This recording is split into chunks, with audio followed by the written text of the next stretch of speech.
The computer screen glowed in the dim light of my office, the email cursor blinking like a heartbeat.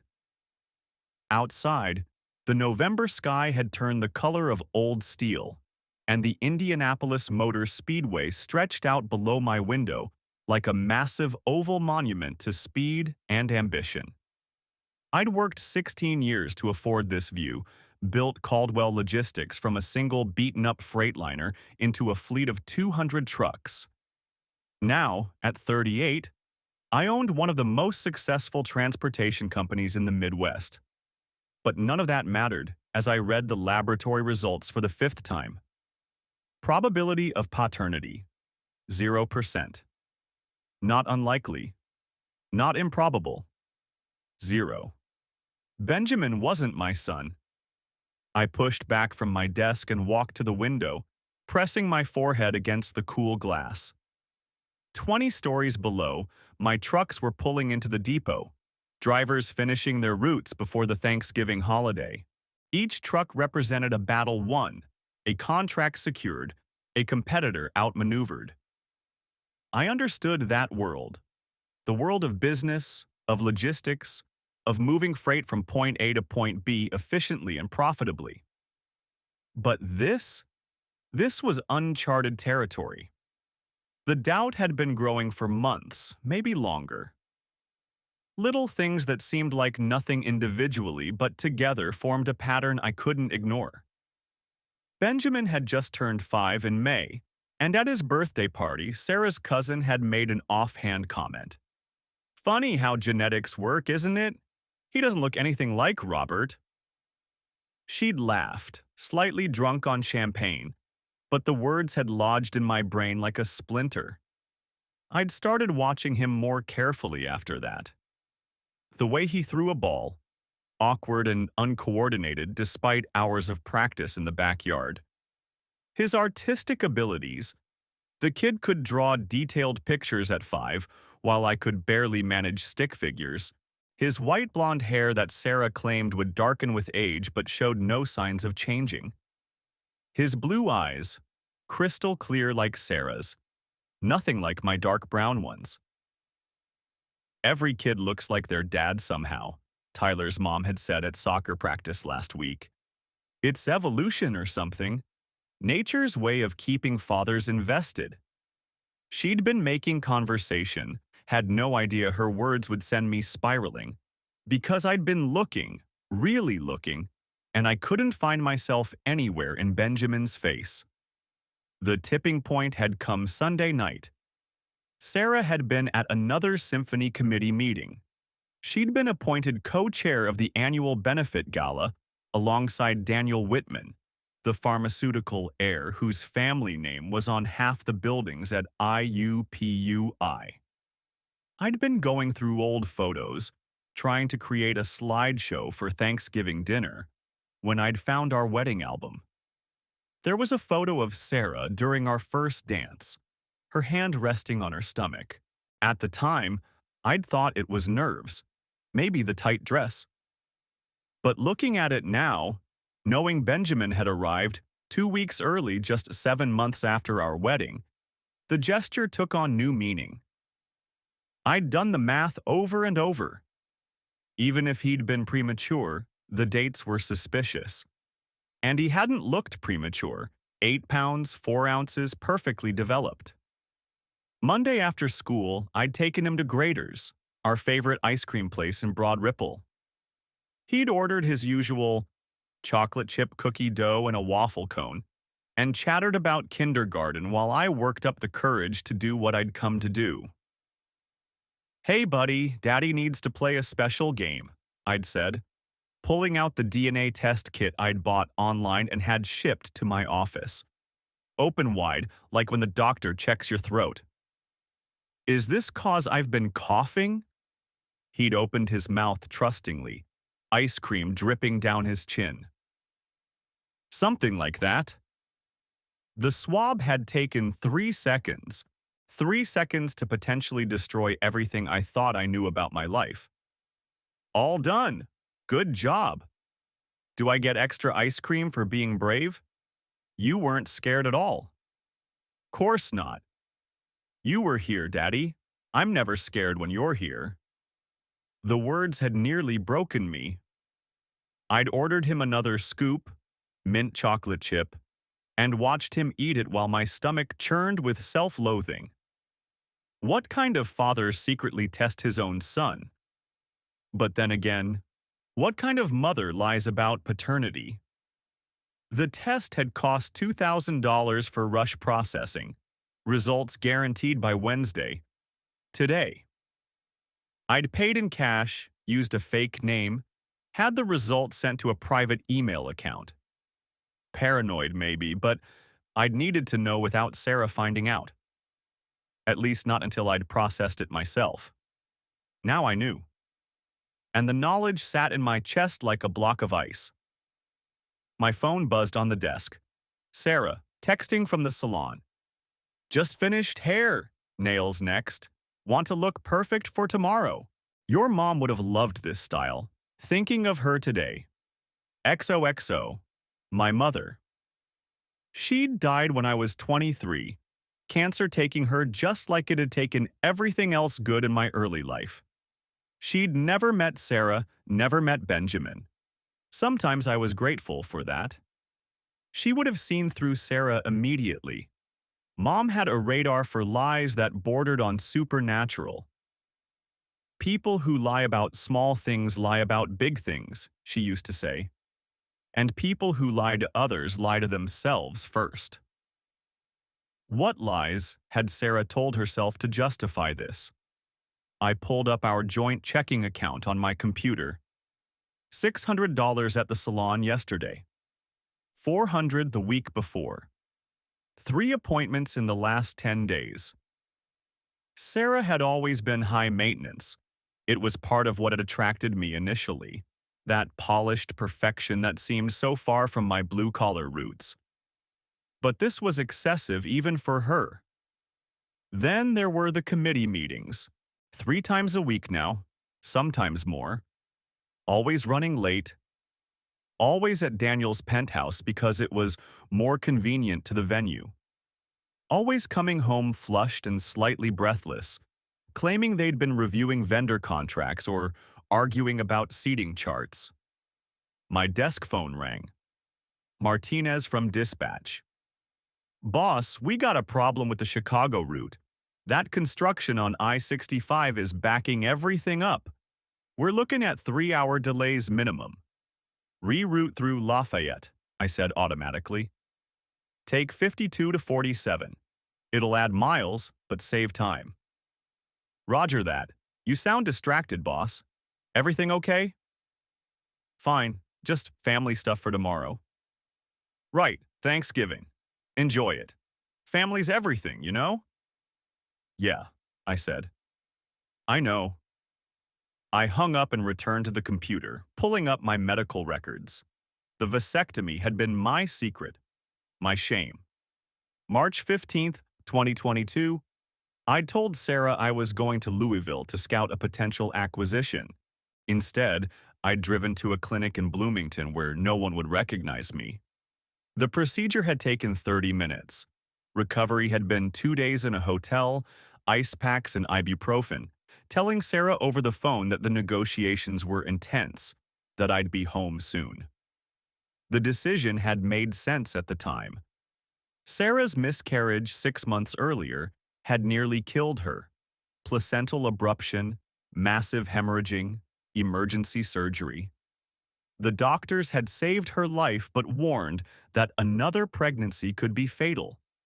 She'd been devastated, had talked about trying again as soon as she was healed, about giving Benjamin a sibling. I couldn't risk losing her, so I'd taken the choice away without telling her. We'll discuss it when you're fully recovered, I'd said whenever she brought up another baby. Let's focus on Benjamin for now. She'd accepted that, seemed to move on. Started throwing herself into charity work, the symphony, the arts council. I'd been relieved, thought we'd dodged a bullet. Now I realized I'd been dodging the wrong bullets entirely. I downloaded all my medical records, the surgical notes, The follow-up tests showing zero sperm count, the impossibility of fathering children after March 2022. Then I pulled up calendar archives, cross-referencing dates. Sarah's Girls' Weekend in April, her symposium in June, the emergency committee meeting in August that had lasted until 2 a.m. My phone rang. Brian, my brother-in-law, Sarah's brother, who'd become more of a brother to me than Sarah had ever been a real wife, apparently. Rob just landed at Indianapolis International. Ashley and the boys are excited about tomorrow. Mom's already started texting me about proper table settings. You know how she is. Patricia, my mother-in-law, who still looked at me like I was something she'd stepped in at the country club. Yeah, I know. You okay? You sound off. Long day. The Chicago expansion's been brutal. I hear that. But hey, you're killing it. Dad was just telling someone at the club about his successful son-in-law. Progress, right? Harold praising me. That was new. Only took 6 years of marriage and building a company worth $50 million. Listen, Brian continued, I wanted to give you a heads up. Sarah called Emma yesterday, said she has some kind of announcement tomorrow. Emma thinks she might be pregnant again. Wouldn't that be amazing? The ice in my chest expanded, spreading through my entire body. Amazing, yeah. Benjamin would love a sibling. Kid's been asking for a brother every Christmas, right? Right. Anyway, see you tomorrow. 6 sharp. God help us if we're late for Mom's schedule. I hung up and sat in the silence of my office. Sarah had an announcement.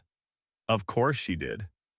The salon visits, the nervous energy, the way she'd been extra affectionate lately after months of distance. She was pregnant, with someone else's child, and she was going to announce it at Thanksgiving dinner, in front of her entire family, expecting me to play the happy father. The rage that filled me then was pure and clean, like good whiskey. Not hot rage, cold, calculating. The kind that had helped me build this company from nothing. The kind that had gotten me through 2 tours in Afghanistan, through my father's death when I was 19, through every obstacle life had thrown at me. Sarah had made a critical error. She'd assumed I was stupid. That I'd never question, never doubt, never investigate. She'd looked at me, the high school graduate who'd started with 1 truck, who'd worked 18-hour days, who'd built something from nothing, and seen a meal ticket too naive to protect himself. She was about to learn differently. I picked up my phone and called Mitchell Barnes, the best divorce attorney in Indianapolis. We'd met through business dealings, and I knew he was ruthless when necessary. Mitchell, Robert Caldwell, I need to retain your services. Robert, what's going on? I'll explain tomorrow. Can you be on standby? I might need emergency filing. That's serious. My wife's been having an affair. She's pregnant with another man's child. And I just found out our son isn't mine either. Silence on the other end. Then, Jesus Christ, yeah, I'll be available. Document everything you can. Already started. Good. Robert, I'm sorry. Don't be. Just be ready. I hung up and stood, walking back to the window. The sun was setting now, painting the sky in shades of orange and red. Below, the last of my trucks were pulling in. My empire, still intact. My family, already destroyed. I just hadn't known it. The drive home took 45 minutes in Wednesday evening traffic. I stopped at Best Buy, bought a digital voice recorder small enough to fit in my jacket pocket. At the liquor store, I picked up a bottle of Macallan 18, Harold's favorite, the scotch he always commented on when he visited. You can tell a lot about a man by his liquor cabinet, Robert. Tomorrow, He'd learn exactly what kind of man his daughter had married and what kind of woman he'd raised. Our house sat on 2 acres in Carmel, a monument to suburban success. 5,000 square feet of colonial perfection, decorated by some designer Sarah had found in Chicago. Every room staged like a magazine spread, everything coordinated and complimentary. I'd signed every check without looking, happy to give Sarah what she wanted, proud I could afford it. The driveway curved through manicured landscaping that cost more to maintain monthly than most people paid in rent. Maria's Honda Civic was parked by the garage. Our nanny, though Sarah didn't work and Benjamin was in school full-time now. I have commitments, Sarah always said when I questioned the expense. The symphony doesn't run itself. Through the kitchen window, I could see Maria feeding Benjamin dinner. Mac and cheese from the look of it, the organic kind that cost $8 a box because Sarah insisted on everything being non-GMO, gluten-free, blessed by monks, whatever the current trend demanded. I sat in my car for a moment, watching my son, who wasn't my son, laugh at something Maria said. His face lit up when he laughed, his whole body involved in the joy of it. I'd taught him to ride a bike in this driveway, taught him to throw a football in the backyard, though he'd never quite gotten the hang of it. Read him stories every night until Sarah complained I was spoiling him. 5 years of memories, all of them tainted now. I walked through my front door for what I knew would be one of the last times as the owner of this house. "Daddy!" Benjamin ran to me, mac and cheese still on his face, and jumped into my arms. He smelled like crayons and playground dirt and little boy energy. "Hey, buddy, good day at school?" "We made turkey hands." Mine had 6 fingers 'cause I traced wrong, but Mrs. Patterson said it was creative. That's my boy, creative solutions to problems. What's a solution? It's like the answer to a question. Oh, like how mommy's always on the phone but says she's not? Kids, they see everything. Something like that. Hey, why don't you finish dinner and then you can play with those new Legos? The spaceship set we've been saving? His eyes went wide. Really? But Mommy said not until after Thanksgiving. Well, I'm saying yes now, special treat. He hugged me tight around the neck. You're the best daddy ever. The words were a knife between my ribs. Maria looked at me with concern as Benjamin ran back to finish his dinner at superhuman speed. Everything okay, Mr. Caldwell?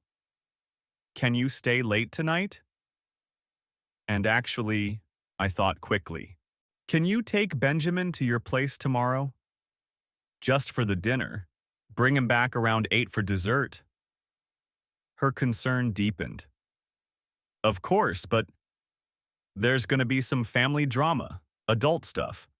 I'd rather he not be there for it. I understand. Should I pack an overnight bag? Just in case? Maria was too smart, too observant. She'd probably noticed things I'd been blind to. That would be good, just in case. Sarah came home at 9:40, later than usual even for a committee meeting. She breezed in smelling like expensive perfume and something else. Wine, maybe, and beneath that, something masculine. Cologne, that wasn't mine. Sorry. She kicked off her heels, $1,000 Louboutins that she'd bought for the Symphony Gala last month. The meeting ran so late, we're finalizing the auction items and Daniel insisted on reviewing every single donation. Daniel. Even his name in her mouth made me want to break something. No problem. Benjamin's already in bed. Did he eat? Maria fed him. I should check on him. He's fine, Sarah. Sleeping. She paused, studied my face. Are you okay? You seem tense. Just work stuff. The Chicago routes are a nightmare. You work too hard. She came over, put her arms around me, pressed her body against mine. She felt different somehow. Or maybe that was just my imagination now that I knew she'd been in another man's bed. You should delegate more. Trust your people. Trust. There was that word. Hard to trust people with important things, I said, looking directly into her eyes. Something flickered there. Guilt? Fear? But then she smiled. That perfect Sarah smile that had charmed me 7 years ago. That's why I love you. You care so much about everything. I do. I really do care. That night, she initiated intimacy for the first time in 2 months. I participated mechanically, my mind cataloging every difference, every tell, the way she kept her eyes closed, never looking at me. The new things she did, things we'd never done before, probably learned from him. The way she called out at the end, was she thinking of me or Daniel? Afterward, she curled against me, her hand on my chest over my heart. Could she feel how it had turned to stone? Robert? Yeah? I love you. You know that, right? No matter what, I love you. No matter what. Interesting qualifier. Sure, Sarah. I mean it. These 7 years, they've been the best of my life. You gave me everything I ever wanted. Everything. She was quiet for a moment. A beautiful home, security, Benjamin. But not love, not faithfulness, not honesty. Sarah, is there something you want to tell me? She tensed slightly. Like what? I don't know. You've seemed different lately, distracted, happy. Is it wrong to be happy? Depends on what's making you happy. She sat up, looked at me in the dim light from the hallway. What's that supposed to mean? Nothing. Just an observation. She stared at me for a long moment, and I thought she might confess right then. But instead, she lay back down, turned away from me. Sometimes I think you create problems where there aren't any. And sometimes people create problems and hope no one notices. What's that supposed to mean? Nothing. Go to sleep. Big day tomorrow. She was quiet for so long I thought she'd fallen asleep. Then, barely audible. Yes, it is. I lay awake until 3 in the morning, planning. Sarah's breathing had evened out hours ago, deep and untroubled. How did she sleep so peacefully? How had she slept peacefully for years knowing what she knew? Finally, I gave up on sleep and slipped out of bed. Sarah didn't stir. I padded downstairs to my office, the one room the designer hadn't been allowed to touch. My sanctuary, with Dad's tools on the wall and my Army medals in a shadow box. The first truck's license plate hung next to my business degree from Indiana State, earned at night school while working full-time. In the bottom drawer of my desk, buried under tax returns and insurance papers, was our wedding album. June 15th, 2019. The Indianapolis Country Club, because Patricia had insisted and Harold was a member. 300 guests, most of whom I'd never seen again. The whole thing had cost more than my first year's revenue. I flipped through the photos. Sarah in her designer dress that had cost more than some people's cars. Me in a rented tux because buying seemed wasteful. Harold's speech about joining two great families, though his tone suggested it was more like a Fortune 500 company acquiring a small startup. There, the photo during the first dance. Sarah's hand on her stomach, protective. Her face turned away from the camera, looking at something or someone in the crowd. I'd never noticed before, but there was sadness in her expression, or was it regret? Our song had been At Last by Etta James. Sarah's choice. The lyrics felt like mockery now. At last my love has come along. My lonely days are over. But her lonely days hadn't been over, had they? She'd been pining for someone else even as we danced. I found our engagement photos next. September 2018, just 3 months after we'd met. A whirlwind romance, everyone had said. When you know, you know. But what had Sarah known? That she was pregnant? That Marcus had left her? That she needed a father for her baby and a bank account to maintain her lifestyle? The proposal had been at the Conrad Hotel's rooftop restaurant. I'd spent $10,000 on the ring, a sum that had seemed insane at the time but that Sarah's friends had deemed adequate. She'd cried when she said yes. I'd thought they were tears of joy. Now I wondered what they'd really been. I pulled out a legal pad and started writing. Timeline of events, evidence gathered, steps to take. By the time the sun came up, I had 3 pages of notes and a clear plan. Thanksgiving morning arrived gray and bitter cold. I made coffee and stood at the kitchen window watching frost melt on the grass. Benjamin would be up soon, excited about the parade and Grandma Patricia's cookies. Sarah would flutter around making sure everything was perfect. The elaborate dance of a family that was already dead but didn't know it yet. You're up early. Sarah appeared in her silk robe, hair mussed from sleep. Even disheveled, she was beautiful. It was almost painful to look at her, knowing what I knew. Couldn't sleep. Nervous about dinner? Don't be. Mom actually said something nice about you to her book club last week. What did she say? That you'd exceeded expectations. Exceeded expectations. Like I was a quarterly earnings report. High praise from Patricia. Sarah poured herself coffee, added the oat milk she'd switched to last month because Daniel was probably lactose intolerant or some such thing. I'm going to shower, then head to the salon. My appointment's at 9.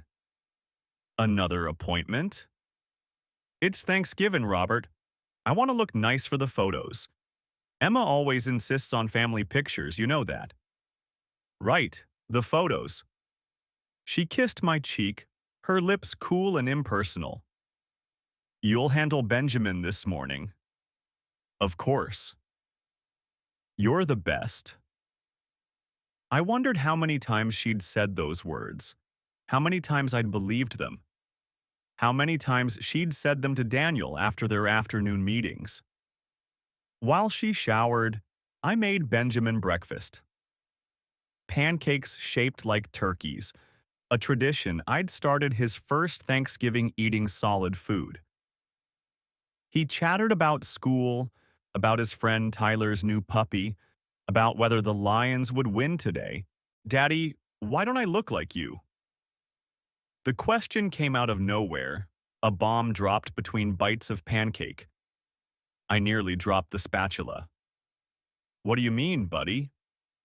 Tyler said kids look like their dads, but I have yellow hair and you have brown hair, and my eyes are blue and yours are brown, and I'm short and you're tall.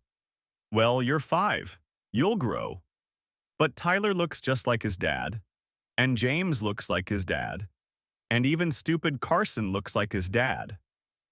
We don't call people stupid, Benjamin. Carson calls me stupid. That doesn't make it okay. He considered this, chewing thoughtfully. But why don't I look like you? From the mouths of babes, as they say. Sometimes kids look more like their moms, I said carefully. You got mommy's pretty eyes and nice hair. Grandma Patricia says I look like Uncle Marcus. The spatula slipped from my hand, clattering on the floor. What? Mommy's friend from the pictures. Grandma showed me once. Said I had the same face. Marcus, Sarah's college boyfriend. Patricia had shown Benjamin pictures, had noticed the resemblance, which meant she knew, or suspected, and had said nothing. When did Grandma show you these pictures? I don't know, a long time ago. Mommy got mad. I'll bet she did. Benjamin, buddy, don't worry about who you look like, okay? You're perfect just the way you are. But I want to look like you. You're my daddy. The words broke something inside me. I know, buddy. I know. Sarah left for the salon at 8:30, a whirlwind of nervous energy. Back by noon to help with setup, she called, already halfway out the door. I spent the morning with Benjamin, playing Legos, watching the parade. Every moment felt like a goodbye. Every laugh, every hug, every "Daddy, look at this," was a knife twisting deeper. At 11, Maria arrived to pick him up. You sure about this, Mr. Caldwell? I'm sure. There are things that need to be said that aren't for little ears. She studied my face, and I saw understanding dawn in her eyes. I'll take good care of him. I know you will. You always have. After they left, the house felt empty, hollow. I walked through each room, seeing it as if for the first time, or the last time. The formal living room we never used. The dining room where we'd host dinner parties for Sarah's friends. The kitchen where I'd taught Benjamin to crack eggs, getting shells everywhere while Sarah cringed. I set up the recorder in my jacket pocket, tested it twice.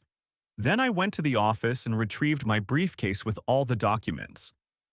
Medical records, DNA results, bank statements showing the suspicious transactions.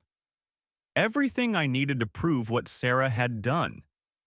The dining room table was already set with the wedding china, the Waterford crystal, the silver Sarah's grandmother had left her. Place cards in Sarah's perfect calligraphy.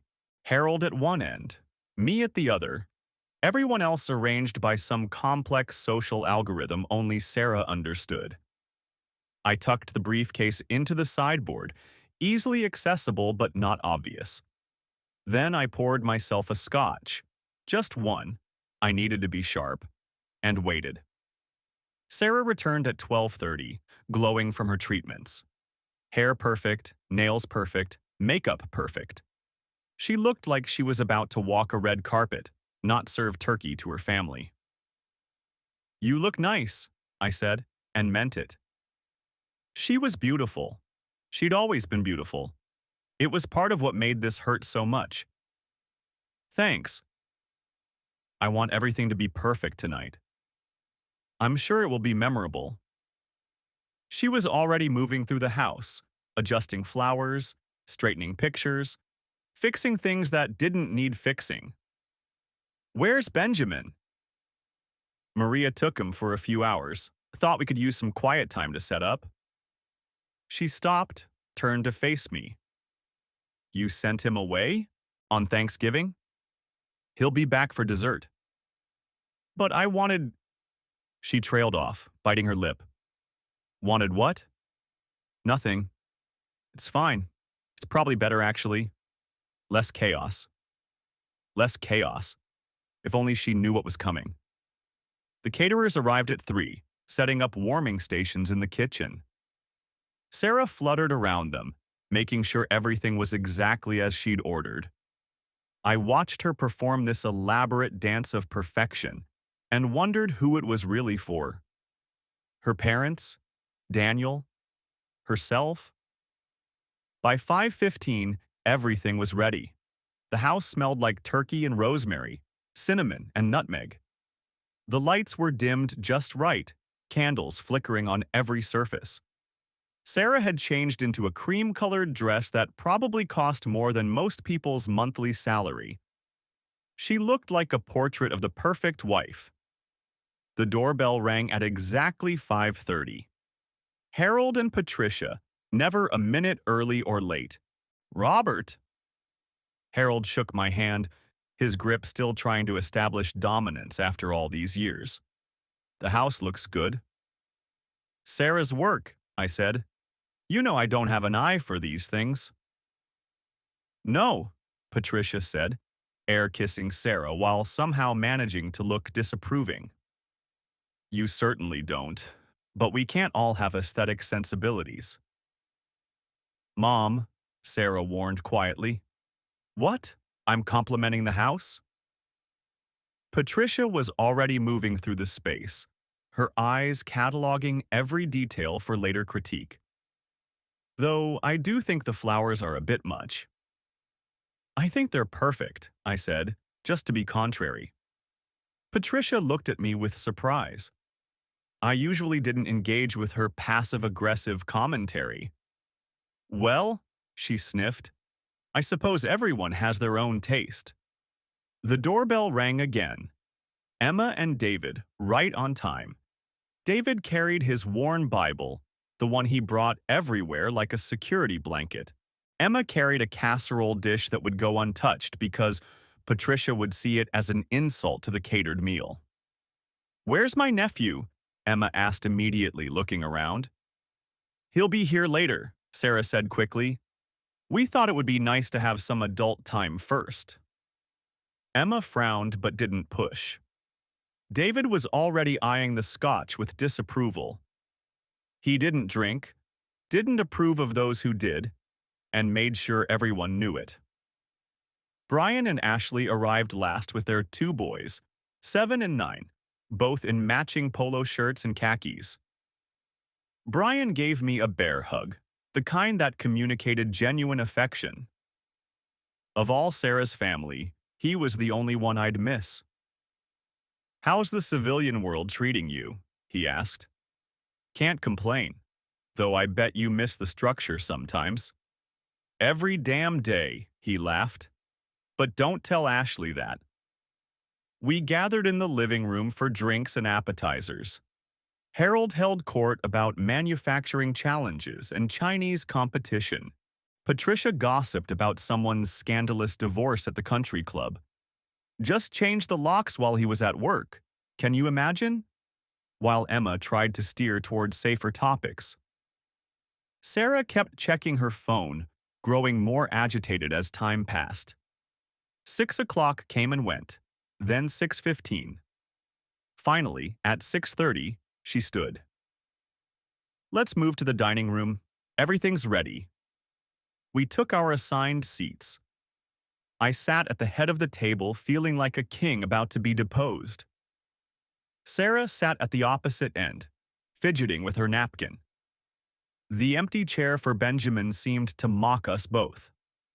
David insisted on saying grace, a long rambling prayer about gratitude and family bonds and God's mysterious ways. I kept my eyes open, watching Sarah. She was gripping her napkin so tight her knuckles were white. Whatever she'd planned, Benjamin's absence had thrown her off. The meal progressed with forced normalcy. Patricia dominated conversation with stories about the country club renovation. Harold pontificated about tariffs and trade wars. Brian told carefully edited stories from Camp Lejeune. Ashley wrangled their boys, who kept asking where their cousin was. He'll be here soon, Sarah said for the 5th time, her smile growing more strained. The turkey was perfect, the sides elaborate, the wine expensive. Everything staged for maximum impact. Sarah barely ate, pushing food around her plate like a child. I watched her, this woman I'd lived with for 7 years, and realized I didn't know her at all. Finally, during the main course, she couldn't wait anymore. She stood abruptly, tapping her water glass with her knife. The crystal rang out like a bell. I have an announcement, she said, her voice slightly breathless. Everyone turned to her. Harold put down his fork. Patricia clasped her hands together. Emma leaned forward with anticipation. Robert and I... She paused, looked at me. There was something in her eyes. Fear? Regret? Or just performance? We're having another baby. I'm 8 weeks pregnant. The room exploded. Patricia actually screamed with joy, a sound I'd never heard her make before. Harold stood to shake my hand.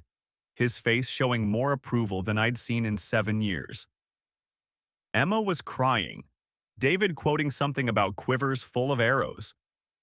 Brian slapped my back hard enough to hurt. "This is wonderful," Patricia gushed. "Benjamin will have a sibling. When are you due?" "June," Sarah said, her color high with excitement. "Early June." "A summer baby," Emma clapped. "How perfect." I stood slowly, deliberately, and picked up my wine glass. The room gradually quieted, everyone waiting for my toast. "This is certainly surprising news," I said, my voice carrying the same tone I used when firing someone. "I have to say, I'm impressed by the miracle of it all." Sarah's smile flickered. Something in my tone had registered. "You see," I continued, walking toward the sideboard, "what makes this particularly miraculous?" I opened the drawer, pulled out my briefcase. "Is that I had a vasectomy 2 years ago." The silence was absolute. It was like I'd sucked all the air out of the room. Patricia's mouth hung open mid-laugh. Harold's hand was still extended for a handshake that would never come. Emma's tears stopped mid-fall.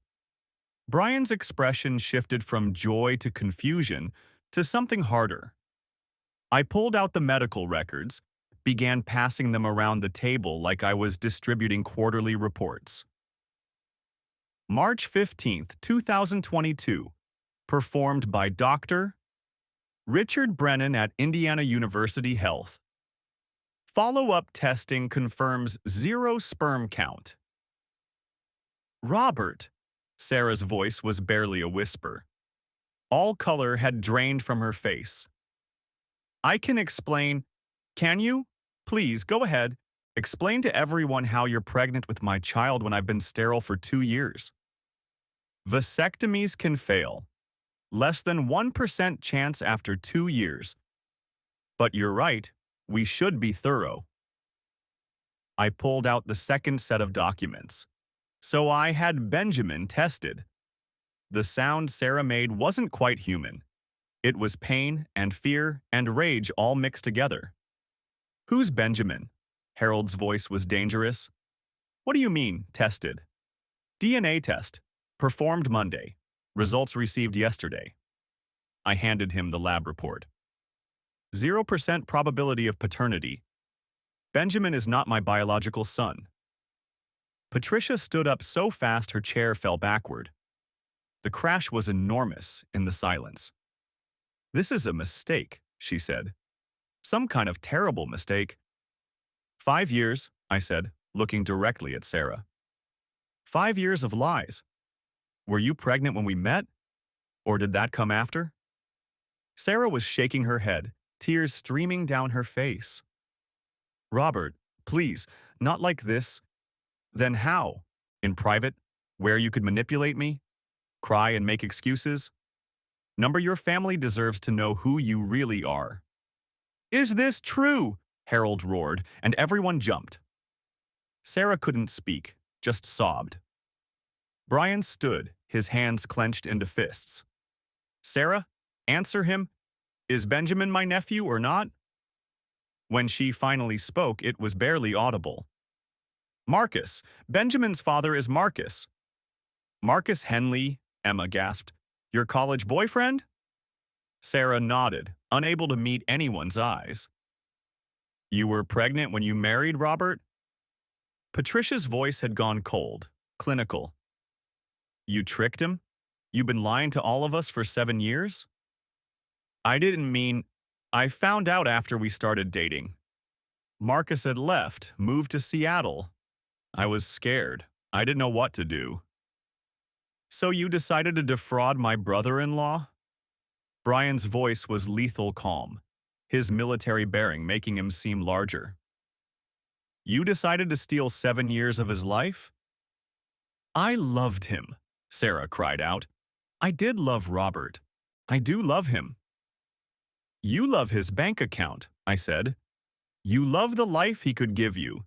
The house, the cars, the country club membership. You love what I could provide. That's not. And this baby," I interrupted. Whose is it, Sarah? Since we've established it can't be mine. The temperature in the room seemed to drop 10 degrees. Everyone held their breath. Sarah, Harold's voice was barely controlled. Whose baby are you carrying? When she spoke, it was so quiet we had to strain to hear. Daniel. Daniel Whitman, Patricia gasped. That pharmaceutical heir? The one from the symphony board? Sarah nodded. How long? I asked. 6 months. 6 months. All those committee meetings. All those late nights. While I was building my business, she was destroying our marriage. Harold stood up, pulled out his phone. I'm calling Stuart right now. Dad, what are you? Stuart is my attorney. As of this moment, you are no longer in my will. You are no longer my daughter. Daddy, please. Sarah started to follow him, but Brian blocked her path. Sit down, he commanded. You've done enough. David had been silent through all of this, but now he opened his Bible. The adulteress will be torn to pieces, says the Lord. David, stop, Emma said quietly, but she was staring at Sarah with horror. How could you? Ashley asked, gathering her boys closer. How could you do this to your family? Sarah looked around the table wildly. Emma, please, you understand. I understand that you've been lying to everyone who loves you, Emma said, tears flowing. I understand that you've destroyed everything. I pulled out my phone, called Mitchell Barnes. Mitchell, it's Robert Caldwell. I need you at my house immediately. Sarah watched with growing panic. Robert, we can work this out. No, we can't. I looked at Brian. You mentioned someone from JAG who does civilian work? Already texting him, Brian said. He'll see you tomorrow morning. Harold came back in, his face purple with rage. Stuart will have the paperwork drawn up by Monday. You're disinherited, Sarah. Completely. You can't just, I can and I will. No daughter of mine would do this. Patricia stood, gathering her purse. We're leaving. Sarah, don't contact us. Mom, please. But Patricia walked out without looking back. Harold followed, stopping only to shake my hand. Robert, you'll have my full support in the divorce. Whatever you need. Brian, we should go too, Ashley said quietly. You should go, Brian told Sarah. Pack a bag and go. This is my house. This is Robert's house, Brian corrected. You're just a guest who's overstayed her welcome. Sarah looked at Emma desperately. Emma, please, you're my sister. Emma stood slowly. I need time to process this. I can't look at you right now. But as she passed Sarah, she squeezed her shoulder briefly. Sarah didn't even notice, too lost in her panic. Within an hour, the house was empty except for Sarah, me, and Mitchell Barnes, who'd arrived in record time. We set up in my office while Sarah packed, her sobs echoing through the house. With the DNA evidence in the pregnancy, this is open and shut, Mitchell explained. We'll file emergency orders tomorrow, freezing accounts, credit cards, establishing temporary support. She'll get the minimum required by law, nothing more. What about Benjamin? You have no biological claim, but you've been acting as his father for 5 years. That gives you some standing, though limited. We'll need to contact the biological father. Marcus Henley. We'll track him down. If he wants nothing to do with the child, which is likely, he can sign away his rights. And Daniel Whitman? He'll be on the hook for child support if the baby is his. But given his family's resources, expect a fight. We worked until midnight, documenting everything, preparing filing, creating inventories. Through it all, Sarah's crying provided a soundtrack to the destruction of our marriage. Finally, Emma returned, against David's wishes from the sound of the argument they had in the driveway. "I'm staying with her tonight," she told me. "Someone has to."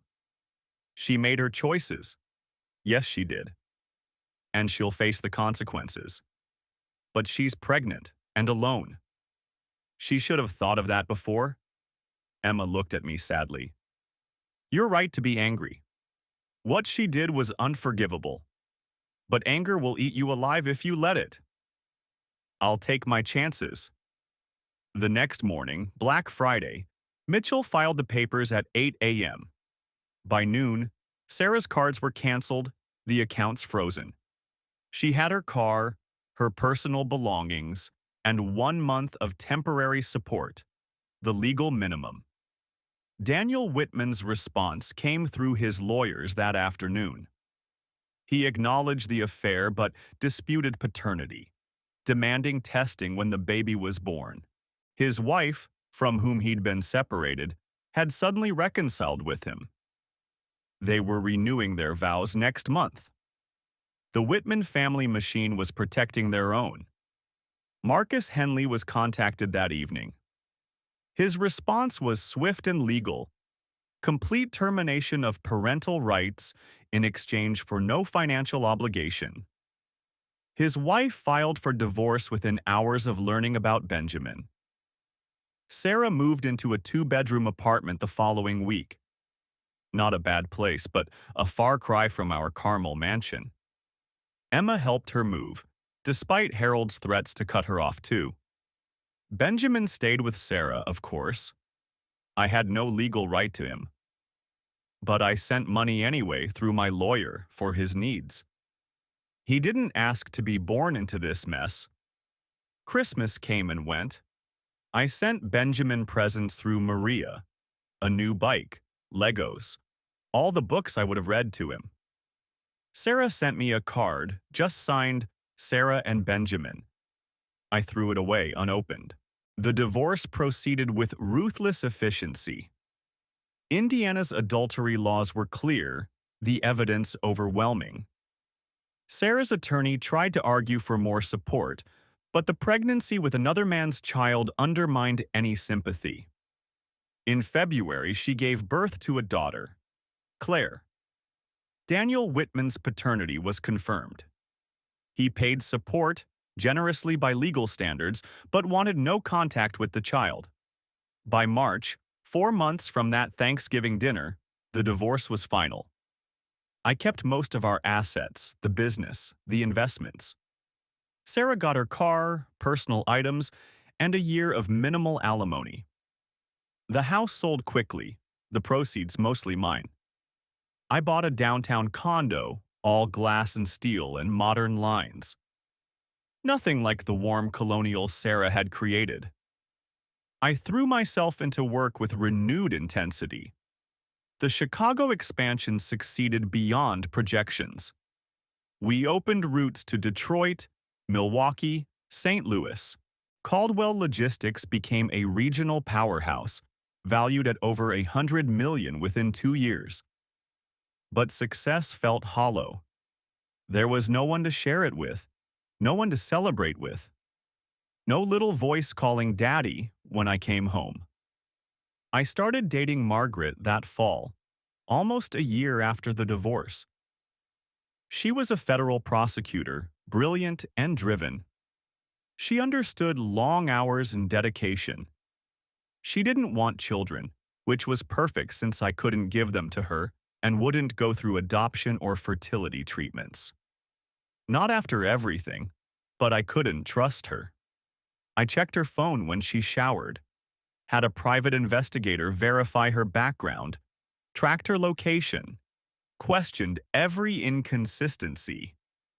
"You're exhausting," she told me after 6 months. "I feel like I'm constantly under investigation. I'm working on it. Are you? Because from where I sit, you're letting your ex-wife continue to control your life." She was right. Sarah was gone, but her ghost remained, poisoning every interaction. "Get therapy or lose me," Margaret said finally. "I won't be punished for another woman's sins." So I started therapy. Twice weekly sessions, sometimes more. Unpacking not just Sarah's betrayal, but everything. My father's death, my mother's cancer, the army years, the relentless drive to succeed. You married someone who needed what you could provide, my therapist observed. But you needed something too, to be needed. Slowly, painfully, I began to rebuild. Not trust exactly, but the possibility of trust. 2.5 years after the divorce, Maria called. Benjamin's school play is next week. He specifically asked if you'd come. He said, "Tell Daddy I'm a really good tree." I sat in the back of the auditorium, Margaret beside me. Sarah was in the third row with Claire on her lap, Emma next to her. Sarah had aged, lines around her eyes, gray in her hair. The polished perfection was gone. Benjamin appeared on stage in his tree costume, scanning the audience. When he spotted me, his whole face lit up. He waved frantically until the teacher reminded him that trees don't wave. After the play, he ran to me. "Daddy, did you see?" "I saw, buddy. You were the best tree up there." Trees don't have lines, but I didn't forget not to have them. 7.5-year-old logic. Still perfect. Sarah approached hesitantly. "Thank you for coming." "He asked me to." "I know, he misses you." "I miss him too." We stood there awkwardly, this woman I'd loved and the child I still loved but couldn't claim. "I'm sorry," she said quietly. "I know it doesn't matter now, but I'm sorry. Every day. It doesn't change anything." "I know, but I needed to say it." Margaret touched my arm gently. "We should go." Sarah noticed her then, something flickering across her face. "You look happy." "I'm working on it." Benjamin hugged me goodbye, fierce and tight. "Will you come to my baseball games?" "We'll see, buddy." 3 years now since that Thanksgiving dinner. Caldwell Logistics is worth $200 million. I'm successful beyond my father's wildest dreams. Margaret and I are in couples therapy, working through my trust issues. Some days are better than others. Sarah still lives in the same apartment, still works at the medical billing company, promoted to supervisor now. Emma visits monthly, the only family she has left.